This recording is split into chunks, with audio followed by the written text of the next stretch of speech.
Welcome to Talking Buffalo, featuring conversations with guests from around the world of sports, media, pop culture, and all things Buffalo.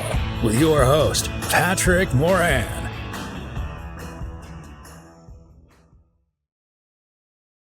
All right, what is going on, everybody? How you doing? Welcome to another episode of Talking Buffalo, your weekday daily driver for Buffalo Sports Talk and more. My name is Patrick Moran.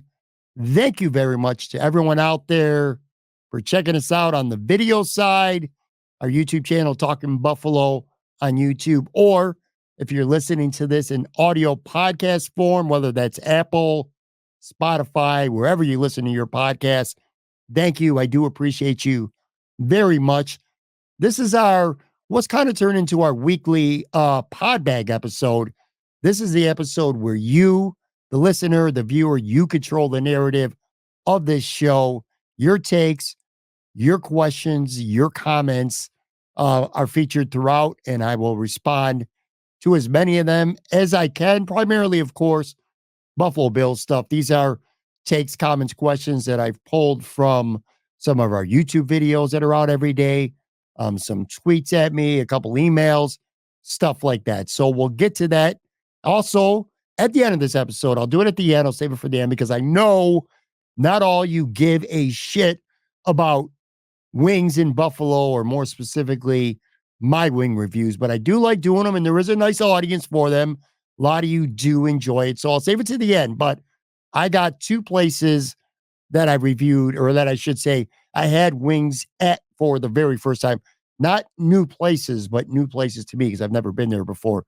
Riverfield, 865 in South Buffalo, the Moore Room, Hurdle Avenue in North Buffalo. Had wings there for the first time, so I'm going to drop a quick review, my thoughts on those. I'll do that at the end of the show. And like I said, this is the pod bag, primarily Buffalo Bills stuff, and we're going to get into plenty. Before that, though, I got to say this right off the bat, and this is not a happy story. This is very sad, very somber. There is a running back for the University of Auburn. His name is Brian Battie. I know most of you probably don't know who that it is, but if you've been following the news, social media stuff, it's become a big national story. Unfortunately, he was shot in the head this past weekend in Sarasota, Florida. His brother was also shot. In fact, his brother was shot and died on the scene. Brian Battie right now is in critical condition. He's on a ventilator. I bring this up specifically because I knew Brian Battie in Florida. We lived there for 5 years. He played high school football with my son at Braden River High School back in 2018. Brian was one of the best running backs that I've ever seen in my entire life. And I know, in high school football, it's not like you see a ton of amazing running backs, but down in Florida, you do. This kid ran for over 2,100 yards at Braden River his junior year. Then he transferred to Sarasota his senior year because his father got a job as an assistant coach at Sarasota. Anyway, graduated from Sarasota High School, went to USF, and then transferred, and he was just at Auburn this past season. I don't know what happened, obviously. The only thing I can say is this. I knew Brian in high school when he was in high school, and was a really good kid.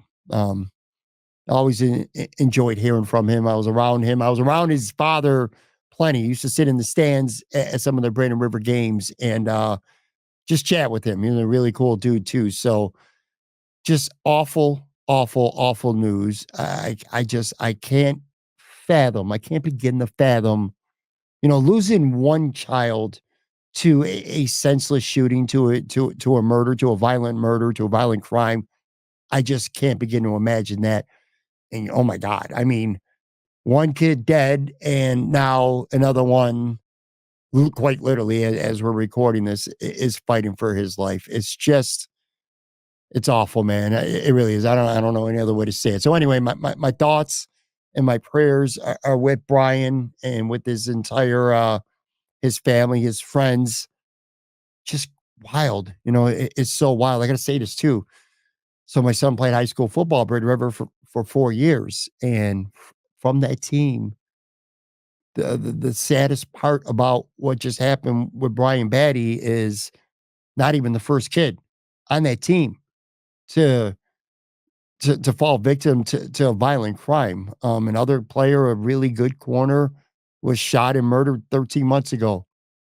And now this, just completely senseless violence. And I know it makes it sound like Florida's like some kind of war zone, but he had I never really saw any of these problems when we lived down there, and they're problems that are not just exclusive to Florida, they're everywhere in the country. Just senseless gun violence, and it sucks. So anyway, my thoughts and my prayers are with Brian. Look, there's no easy way to transition from something so somber and serious as that to something a little more light, which is, of course, football, but that's what we got to do on the show. I'm going to get started with the pod bag. First submission comes from @JerryPhelps164, and he says, players usually have a bump their first year on a new team. I think MVS, of course, being Marquez Valdes-Scandling, will be awesome. Him and Josh are going to be good, him and Josh are going to do good things together, but he's an accessory piece. He will keep the defense honest so they don't load the box. Keon Coleman will get 1,000 yards and 14 touchdown receptions. Kincaid and Shakir will be great. Go Bills. All right, well, thanks for that comment, Jerry. Look, I'll say this. I'm happy about the MVS signing. I've been quite vocal about it on this show since it happened. I've had a couple of healthy debates, we'll call them. Some might call them bickering or arguing. In fact, just a couple days ago, Joe from Queens on the show. He was not high on the MVS signing. I am. Saying it's an awesome signing, maybe a little bit of a reach. You also included later in your statement an accessory piece. I feel like that is far more accurate. I feel like that's what MVS could bring to this team as a piece. An accessory piece, whatever you want to call it. He is a deep threat. He is somebody on a unit that can help take the top off of defense. He has not been consistent during the regular season. He has not been, quite frankly, very productive, and he wasn't a big part of the Kansas City Chiefs offense for the last 2 years, especially during the regular season. And when you did see him, it was usually a big drop.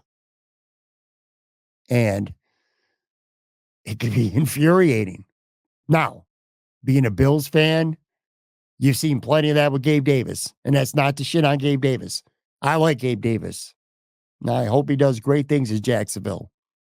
But you saw what Gabe Davis was, kind of an all or nothing guy here in Buffalo. That's what it seemed like. Whether he had 5 catches for 125 yards and a touchdown, or whether he had 1 catch for 6 yards, if any at all. Flip a coin, because almost all the time, that's what you were getting with Gabe Davis, one or the other. Not many 5 or 6 catches for 70-yard type games from Gabe. It was kind of all or nothing. I feel like that's kind of what MVS could be with the Bills. Now, I've said on the show, I'll say it again. What I like most about MVS is that he steps his game up in the playoffs. And this is a franchise with way too many players that play better in the regular season than they do in the playoffs.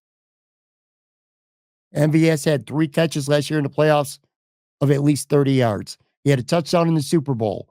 2 years ago, he had 6 catches for 116 yards in the AFC Championship game of victory over the Bengals. So this guy knows big moments. He's performed better. I don't want to say amazing, but he's performed better in those big moments. And he's a 2-time Super Bowl champion. And you can never have too many winners on your football team. So I think there is certainly a role for MVS, unlike Chase Claypool, who probably is going to be lucky to make this football team. Unless MVS is an absolute disaster in training camp this summer, I think he's a lock. How much he plays, where he plays, that will come down to certain factors, health of other guys, how quickly Keon Coleman comes along as a rookie. That might determine how much burn MVS gets with the Bills. But I think he's going to be like you said, a really nice accessory piece, another weapon, another way that Joe Brady can use his offense to hurt the defense with this football team. But saying he's going to be awesome, I mean, if you're expecting 65 catches, 900 yards, 9 touchdowns, I think you're going to be let down. That's not who MVS is. As far as your Keon Coleman comment, look, I would love for you to be right on Keon Coleman, but you said 1,000 yards and 14 touchdowns. I mean, 1,000 yards, that's a reach to me to begin with. And the set, what would become the Bills, and he would shatter it actually, the Bills' all-time franchise record for touchdown receptions in a season, and to do that as a rookie, that is like incredibly ambitious. I would say for Keon Coleman, 650 yards, 6 touchdowns. That would be a really, really good, to me anyway, on this offense rookie season. All right, here's what I'm going to do. I'm going to take a quick break. I'm going to come back, and then we're going to start to fly through these. I'm excited about this next one. In fact, to me, this was my favorite one of all the submissions this week, and this was regarding Khalil Shakir. So quick break, come back, and we're going to get to Khalil.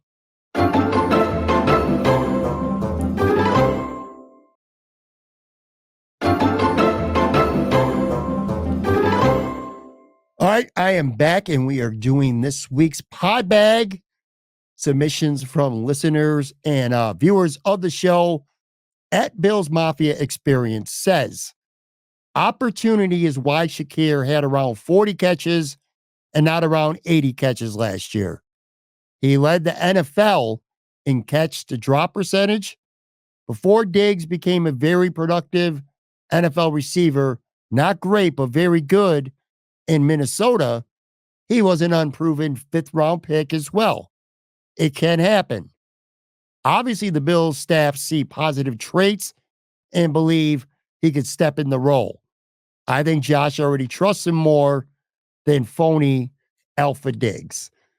All right, look, I don't love the phony Alpha Diggs comment. I really don't. I like most of what you said, and we're going to kind of peel that back a little bit. Good comment, and thank you for it. But I don't know, man. I'm getting a little wary, a little tired of everyone taking pot shots. Not everyone, but a lot of fans just taking pot shots at Stefon Diggs. I don't see the benefit of that anymore. He was, he's a great player. He was an all-time great Bills receiver for 4 years. And he clearly had some rifts with the coach, apparently with the quarterback, maybe some other members of the organization, the media, what have you. The dude wasn't a bad dude. He busts his ass. He worked hard. This is a guy who, if you went to training camp, he was very engaging, interactive. Less than a year ago, one of the most popular players on the team. In fact, I would say every time he would come out for camp, maybe after Josh Allen, probably the second biggest ovation daily that you would see at St. John's Fisher would be for Stefon Diggs. A guy who, for warm-ups before games, would be playing catch with the fans. And I'm talking about games, not training camp. Stefon Diggs was not a bad dude, man. Maybe a little misunderstood, but all in all, pretty good dude. So, I don't know, you could kind of leave out to me, the phony Alpha Diggs comment. I don't love that, but I do like this take. So again, thank you for that. Look, I'm all about the Khalil Shakir opportunity. Like, I'm on that train. I am pretty high on Khalil Shakir, and I was last year as well. Not only did he last year, like in the back half of the season, put up some solid numbers. I think he had 462 yards last year in the last 10 games on just 37 targets, which, by the way, by comparison, that's more than what Stefon Diggs had in like double the targets. So not only were his numbers solid, but he also had some absolutely spectacular catches and some really big plays for the Bills down the stretch as well. He really proved himself last year.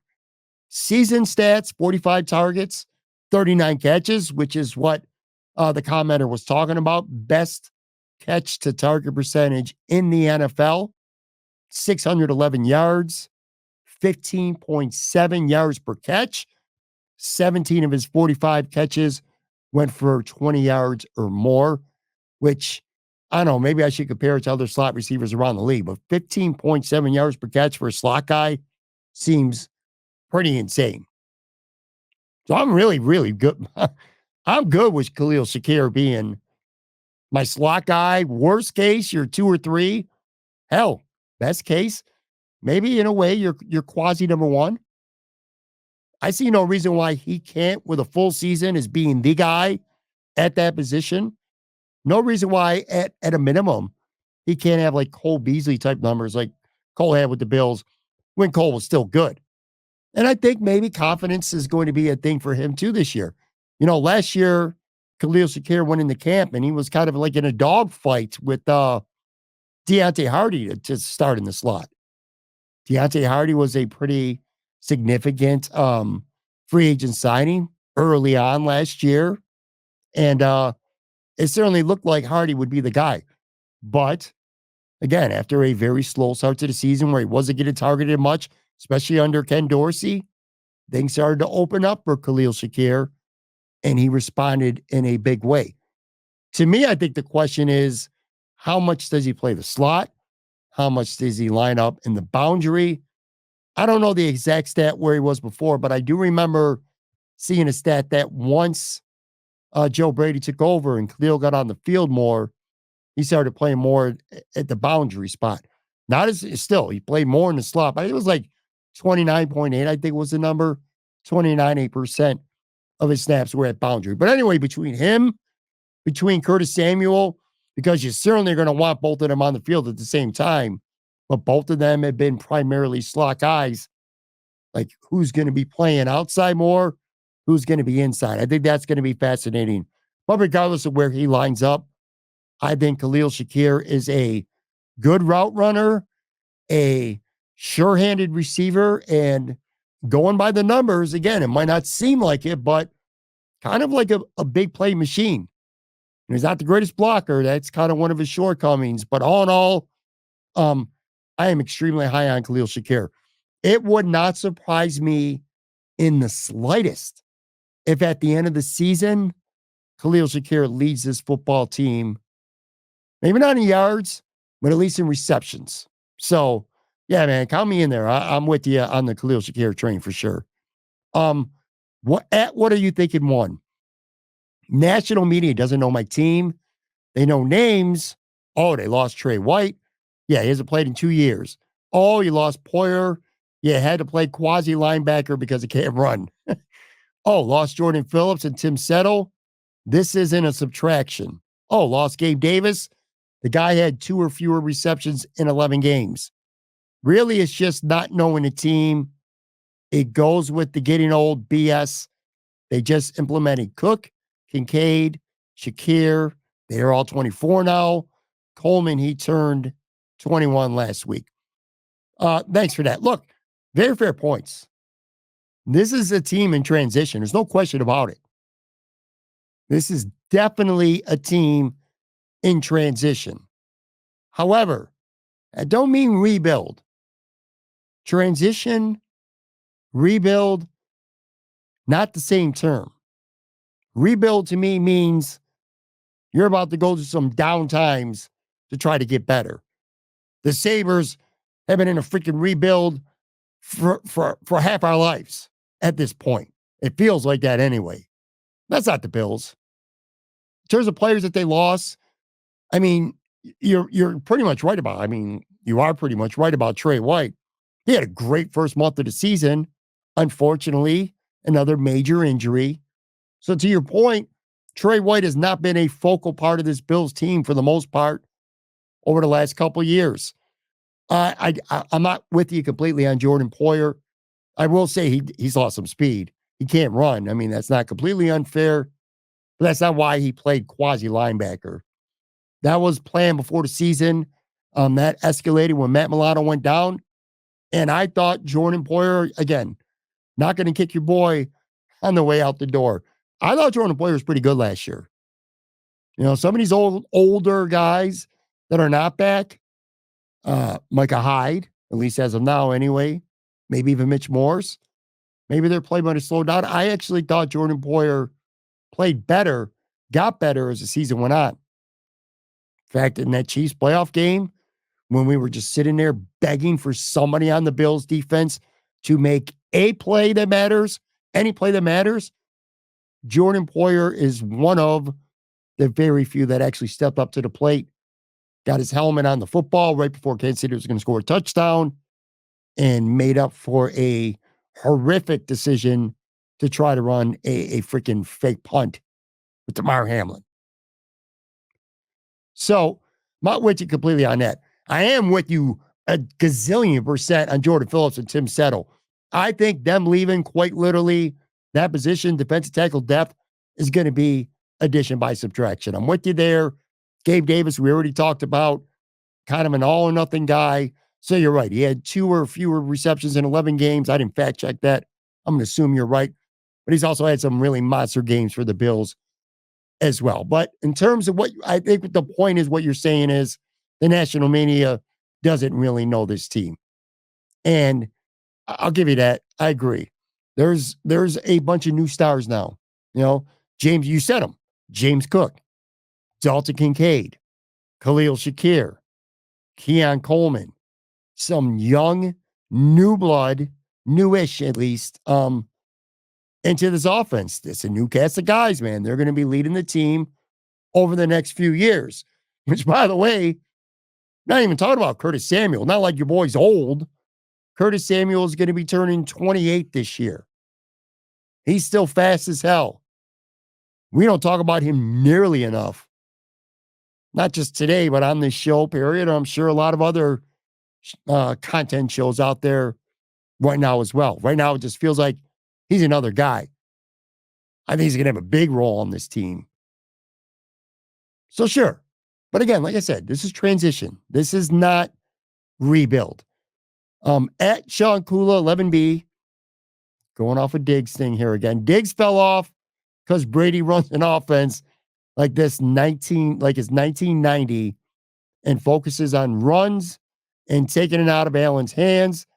Diggs was on pace for 1,600 plus 14 touchdowns before Brady. No, that was wrong. I thought this was another pylon Stefon Diggs, and it's not. This is actually the commenter, Sean, saying that Stefon Diggs was on pace for monster numbers, which technically you're right. He was through the first 8 to 10 games. And then his production went off a cliff. I get that. Why? That, I suppose, is the $64,000 question. Who knows how he would have held up had he been that much of a focal point through 17 games under Dorsey, if Ken Dorsey doesn't get fired. But he did get plenty of targets in the back half too, just didn't convert and cash in on as many of them. Not all his fault.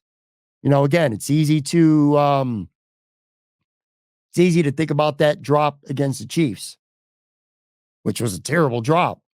But, you know, let's not also forget there are 3 or 4 times, you know, in the back half of the season where he cooked a defensive back. I remember Jalen Ramsey being one of them. He cooked him wide open deep, and Josh overthrew him. You know, if Josh connects on 2 or 3 of those balls, now you're talking about Stefon Diggs having 1,400 yards instead of a little under 1,200. So I get it. I think in the end of the day, when it comes to Stefon Diggs, there's lots of factors. Obviously, I think the locker room stuff, or maybe, I don't know about the locker room, but maybe his mindset, his attitude towards the coach, maybe, again, a rift between a quarterback, and I'm speculating on that mostly. We don't know to what extent that was at or what it might have got into. See, that's a factor at least. You factor in the age, you factor in the declining production, you factor in the fact that the Bills' offense showed, whether it was intentional or not. And McCourty, was it Devin McCourty? Told Tim Graham apparently that he thinks the Bills were trying to prove that they can have a good offense and win without Stefon Diggs. But whether it was intentional or by design or not, the offense was pretty good at the back half of the year, certainly different. And I think going into this offseason and now going into this season right now, I think Sean McDermott and and Brandon Beane and Joe Brady, whoever's involved in making these decisions, I think they ultimately decided that balance, having a better running game, which again, evidence they used a 4th round pick on a running back. James Cook was 4th in the NFL in rushing. He's still under contract for another 2 years. They re-signed Ty Johnson, who was really, really good when Joe Brady took over for the offense anyway. And they still used a 4th round pick on a running back. A bigger, more physical running back. I mean, what does that tell you? If you don't think this is going to be a team that wants to run the football maybe even a little bit more than they did last year, then I think you're fooling yourself. But anyway, they decided they want to be more balanced. They want to run the football, and they want to be unpredictable when they're throwing it. More unpredictable than they were last year. You got a guy like Stefon, a commenter earlier described him as alpha Diggs, alpha male Diggs. You got to get him his targets. You got to keep him happy. There's nobody, no pass catchers anyway with the Bills right now that kind of have that vibe, that aura to them. So we'll see. Turns of Diggs falling off though, like I said, and Joe Brady's offense being like it's a 1990s offense might be going a little bit too far. Although you're gonna see a lot of 2 tight end, 12 personnel this year if Dawson Knox stays healthy. I guarantee you that. Handful of these more. At Dave Lewandowski says, I feel like we got massively screwed on the schedule this year. Every team kind of gets screwed, but we really, all caps, got screwed. Thanks for the comment, Dave. I truly appreciate it. Not sure. I agree with you, though. Like, got screwed how? I mean, I've kind of examined the schedule inside out, and I think saying got screwed, let alone really screwed, is a reach. The Bills are playing no teams this week that are, or this season, that are coming off their bye week. So I think that's a W. They got 3 weeks where the Bills have the rest advantage over their opponent. And then they got 3 weeks where they have the rest disadvantage with their opponent. So that's a complete wash. That's fair. They play 9 road games, 8 home games. I mean, that's already predetermined. They have 1 3-game road stretch, which is hard. So I don't know if your comment's based entirely on that, but those weeks 4 through 6, hey man, that's rough. It is rough. But I think you could venture to say every team in the NFL has a really rough portion of their schedule. I don't have it in front of me, so, and I'm not going to bother looking it up here on the fly, but I remember last week on the show talking about Miami. And if the Bills are right there with Miami at the end of the season, Miami's like last 4 games, hella hard down the stretch. So yeah, man, I thank you. I really appreciate the comment, but to say the Bills got screwed on the schedule, I'm just, I can't get with that. At Mazvids, you guys are sleeping on Dawson Knox. Talk about a guy who steps up in the postseason. No Bill has caught more touchdowns in the playoffs than Knox over the past 4 seasons. All right, thanks for that comment.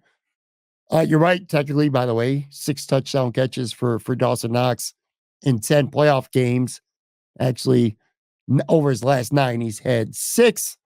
Well, we mentioned him on literally yesterday's show, actually. Thanks for the comment, by the way. Dawson Knox is a guy that I do think a lot of people are sleeping on. He's a good football player. Again, he is another player, and I look for these now. His catch percentage goes up in the playoffs. It's 64% during the regular season, 71% in the playoffs. And by catch percentage, I mean not if the ball hits him in the hands. I'm talking about the percentage of times that he's targeted, that he comes away with the catch. Yeah, he could be a sleeper. He's got to stay healthy. And if he does, I think there's plenty of opportunities for him. Again, last year was a shitty year for him. I mean, there's no other way to say it. He battled a wrist injury. He wasn't healthy. You use a first-round pick on Dalton Kincaid. You really want to find a way to get him the football. You want that first-round pick to work out. Dalton Kincaid, even when he did play, was very much in the shadows last year. But I could see him again on a team with balance.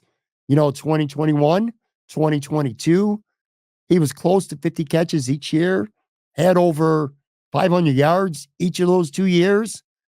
I could see a situation with Dawson Knox this year if he plays 17 weeks where 40 to 45 catches, 400 yards, 7 touchdowns. Not even 7 touchdowns might be a little ambitious. Even 5 or 6 touchdowns, 400 yards, 45 catches. That'd be a great year for Dawson Knox.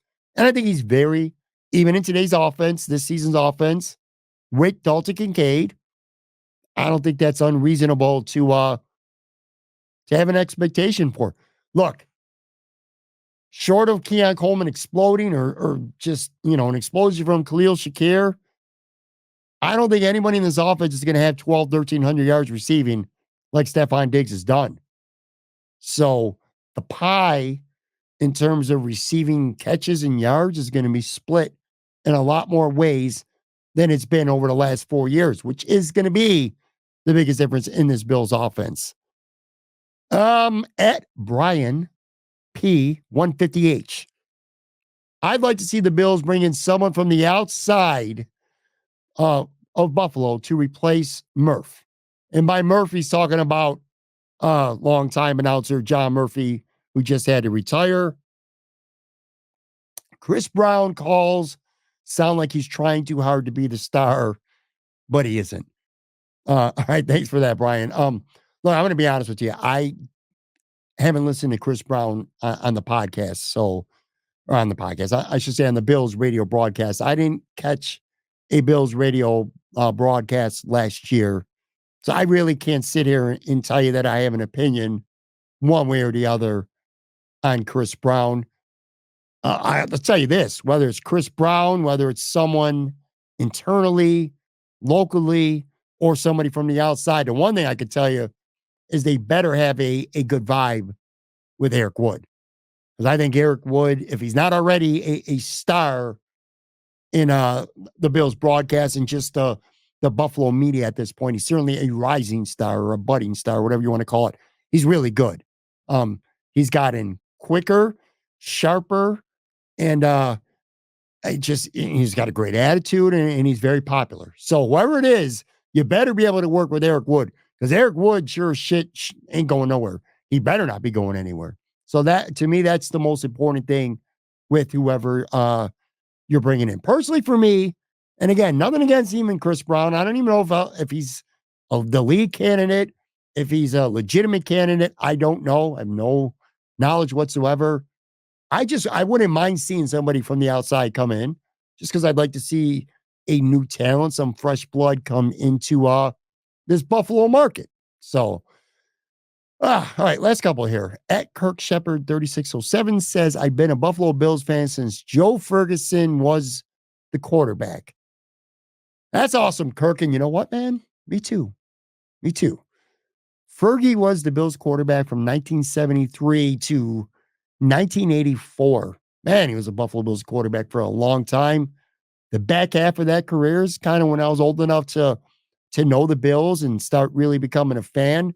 Those 1980, 81 back-to-back playoff years. Really fun team. Joe Cribbs, my first favorite Buffalo Bill ever that I can remember. But yeah, man, Fergie was the quarterback. Funny quick story, too. We used to play football on the street when we were kids. And when you would throw a bad pass, it is with quarterbacks, you say negative shit about them all the time. But when we were kids, I vividly remember this. You would take the football, intentionally throw it at somebody's ankle and say, Fergie, and you just throw a shitty ass pass near somebody's ankle. But yeah, man, Joe Ferguson, man, longtime fan. Thank you very much for that. Kirk, at Adam Full, I referenced this on the show a couple days ago. Wanted to read it on this one. You spent 10 minutes talking about absolutely nothing. Thumbs down, channel blocked. Do better. No one cares about you rambling on about the weather. or how well the channel's doing. I don't know what to tell you, buddy. This is a podcast, man. A podcast is built around conversations and observations. And I would like to sincerely apologize to you for bitching about the weather when it's May and it's still cold out, or talking about wings or other stuff going on in Buffalo, which, by the way, this is not called Talking Buffalo Bills. This is not called Talking Buffalo Sabres. It's called Talking Buffalo. Like, quite literally, that's the name of the show. I just, what's your expectation, man? Look, I'm all for criticism, man. I get it. That it comes with the territory. And as this show has grown, video side, audio side, you're going to get your critics. Some of them objective, and some of them are just straight up haters. I get that. I do. It comes with the territory. That's just stupid, though, man. Come on. Be better. At Richard Trump. Last one here, too, by the way. Culture Club. Really? Y'all lost all credibility here. He's referring to last week. I had Tone Pucks on, and at the very beginning of the show, I busted out my Culture Club Kissing to Be Clever vinyl album. And we were talking about that for a few minutes. Tone and I are both Culture Club fans. Which, by the way, Mr. Richard Trump there, easy on the Culture Club slander. Kissing to Be Clever was a banger of an album, and so was Colored by Numbers. Karma Chameleon is like one of the best 80s jams of all time, man. It really is. So thank you for that. That'll wrap up the Podbag portion. Real quick, before I get out of here, though, like I said, I'm going to start doing some quick wing reviews, giving you my thoughts on places, at least that I've been to that are new. If you missed it last week, we dropped an entire podcast episode, actually. I put out what's going to be, not even what's going to be, what is my annual chicken wing power rankings and tiers. 92 places I've been to. I sort of rank them, but I really tier them into 7 different groups. The first tier, of course, being the best, 7th tier being the worst. And I got labels for them.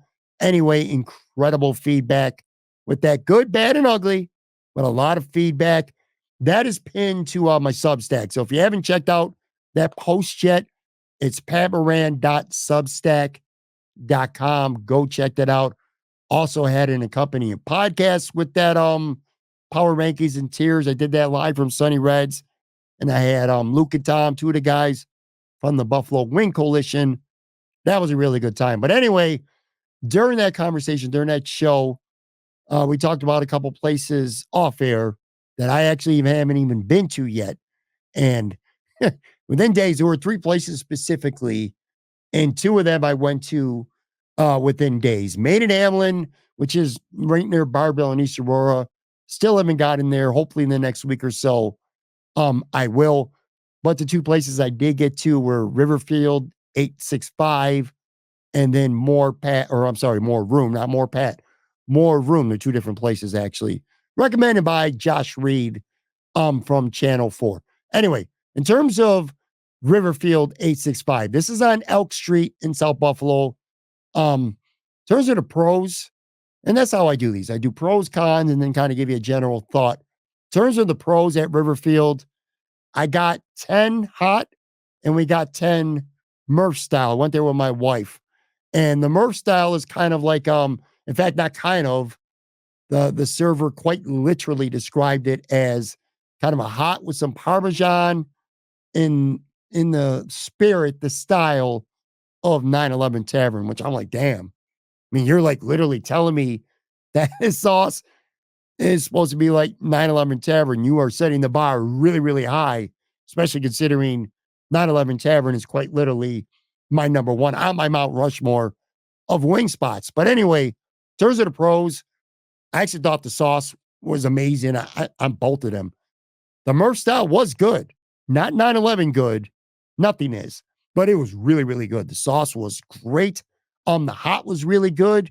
Kind of had a hint of vinegar. Not a strong hint, but like a little bit of hint of vinegar on the sauce. And also in terms of pros, the blue cheese. I don't eat blue cheese.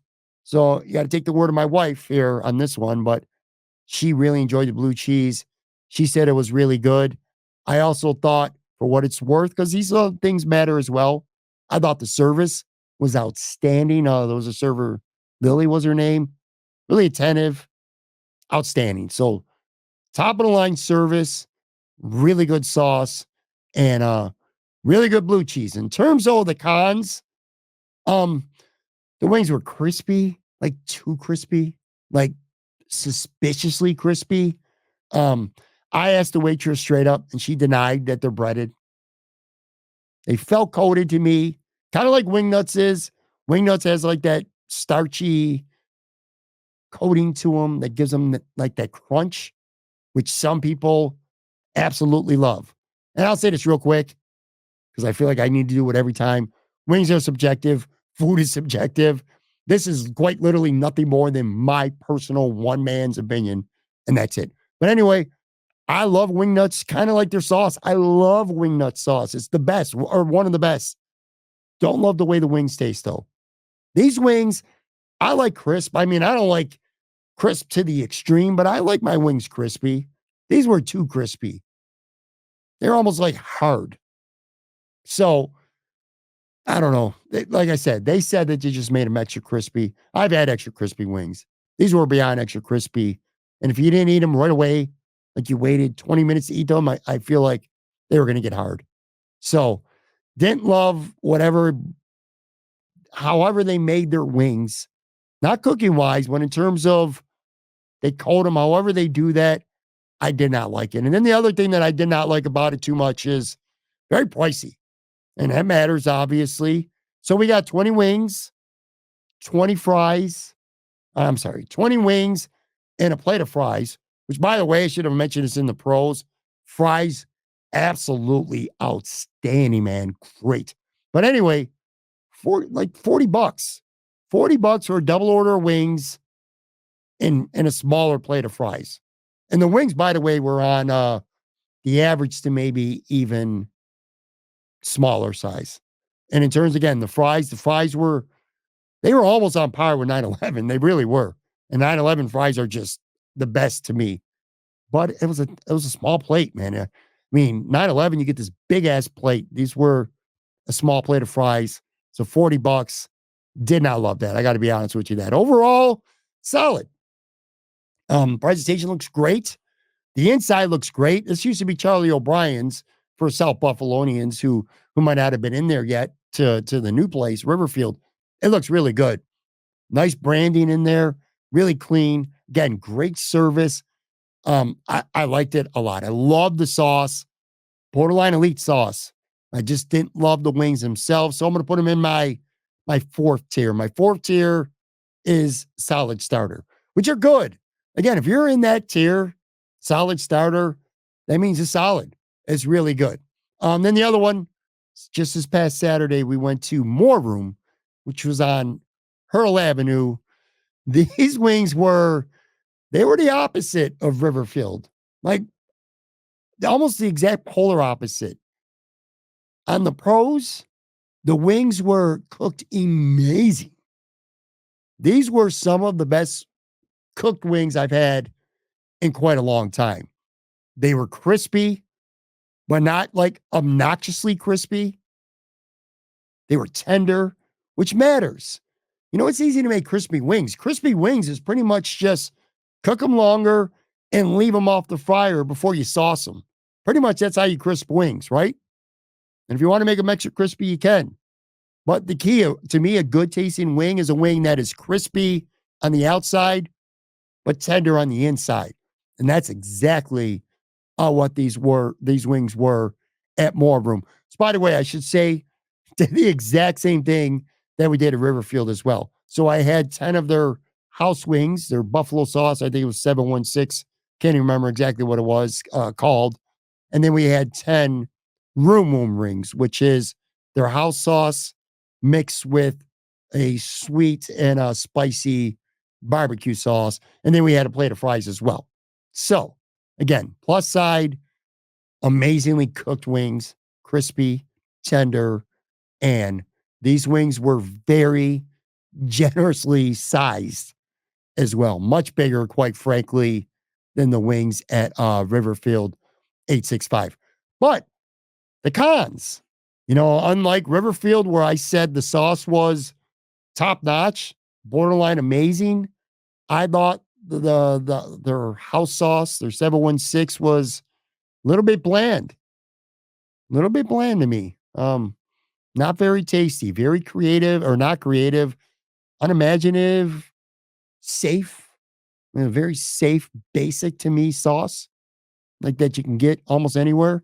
Now, I did think the Room was better, like their version of the spicy sweet barbecue sauce mixed in with that hot sauce made for a much better wing. Like when I get two types of wings, a traditional wing and a signature wing, I always hope to like the traditional wing better. But in this case, I definitely liked the signature wing, the Room wing, a lot better. So kind of, like I said, the house sauce, bland to me, that was the con. And then the other con, and maybe this is just a theme everywhere you go, almost at this point right now, especially if you're not going somewhere where there's a wing night, but $17 for a single order of wings feels like a lot. I don't know. Maybe it's me. Maybe it's me. Um, Double order wings, fries, but actually we had a couple drinks this time. Didn't have them in Riverfield. Bill was like $51 for 2 beers, 20 wings, and a plate of fries, which, by the way, again, a bigger plate of fries than Riverfield. Very good fries. I'd give them the nod slightly to Riverfield there. Overall, look, I'm a hurdle guy, man. I love that vibe. I really do. I think More Room might be the best of like that specific area, that cluster of bars, Geckos, Empty Pockets, which is pretty much right next to it, the Wellington Pub. Like if you live in that area and it's a nice summer, Saturday or Sunday, and you're walking around to some of these taverns, some of these watering holes, and you don't want to leave this area and you want to get some wings, I probably would say More Room is the best place to go to. So, by the way, really nice bar inside too. Very hurdle-ish, kind of typical, but nice, a little bit nicer, man. Nice little patio out there.